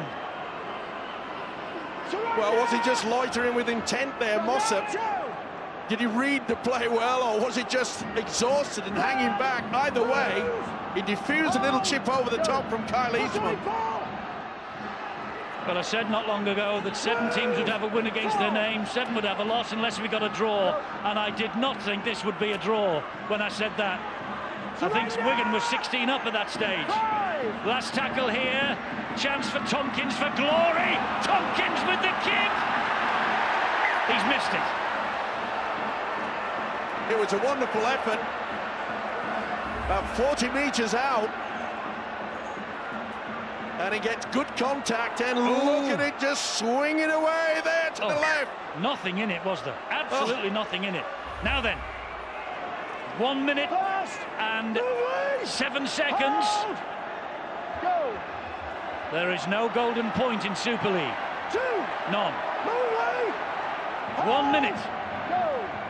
I know Saints will want to go and try to win the game, but I think they'll be quite happy to just come away from this game with 1 point. It's the 30th Magic Weekend fixture since this wonderful concept was dreamt up by the Rugby Football League in 2007.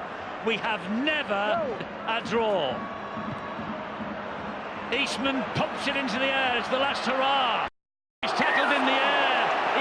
tackled in the air was Sam Tompkins. Now this is going to be interesting. And that was silly by Gary Wheeler. They can set up here for a drop goal.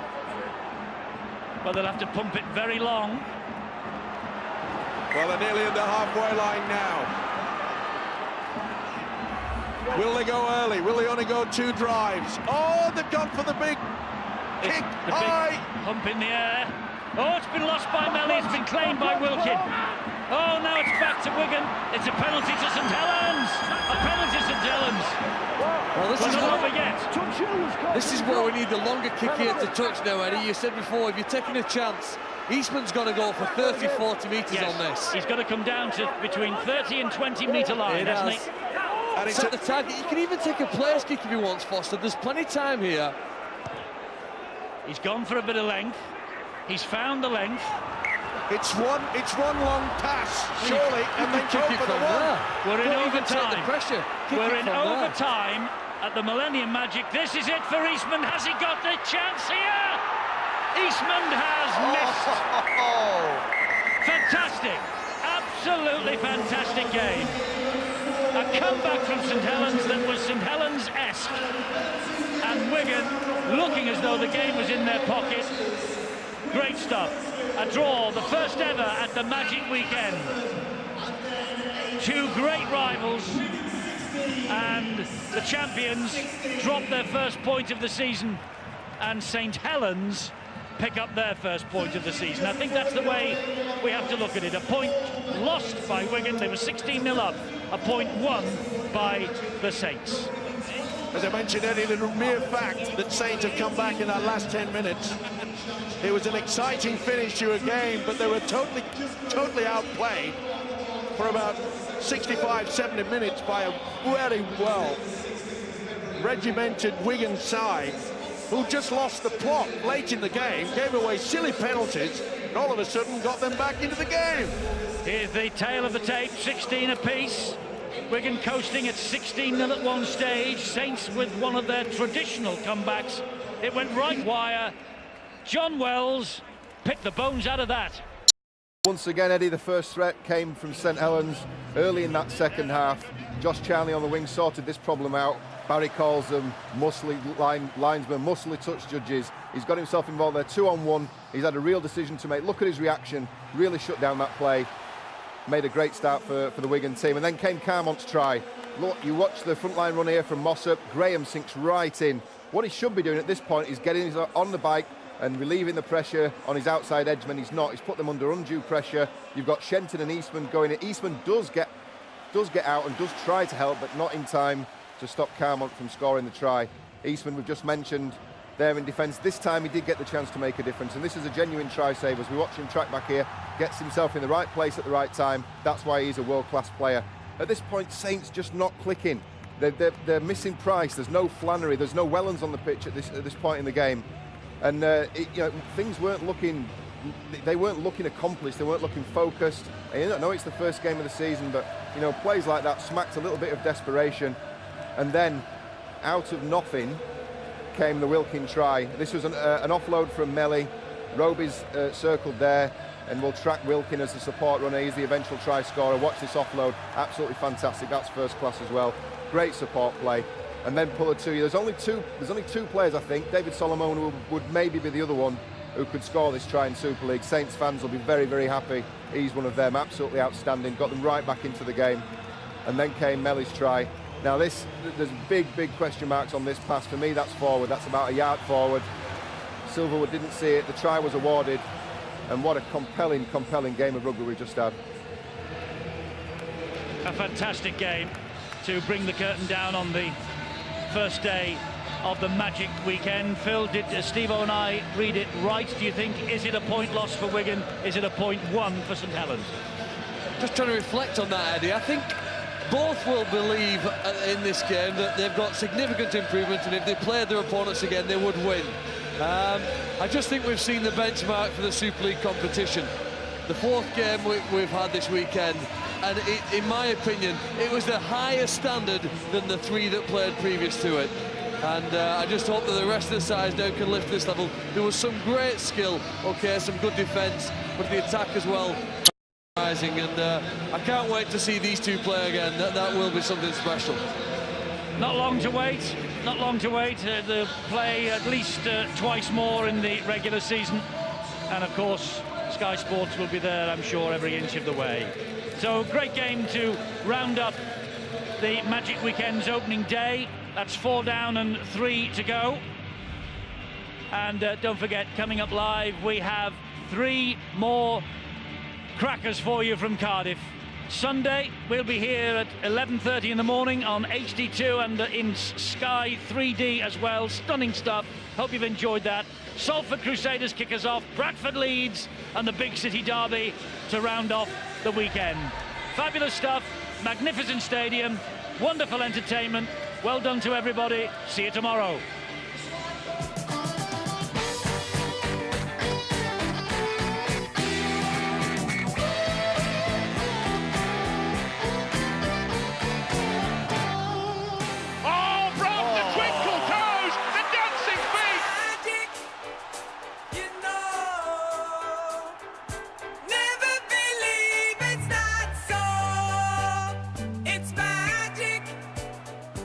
It's Gale, and Gale keeps the ball and gets the try.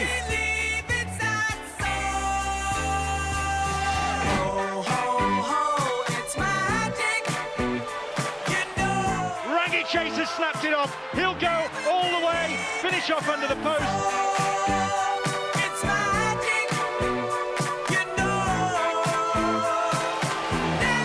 Wide to Carmon, making hay down that left side again.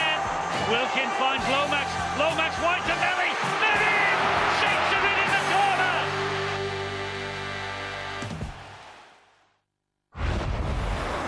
More sport, news, views and video on Sky Mobile TV, Sky Player and at skysports.com.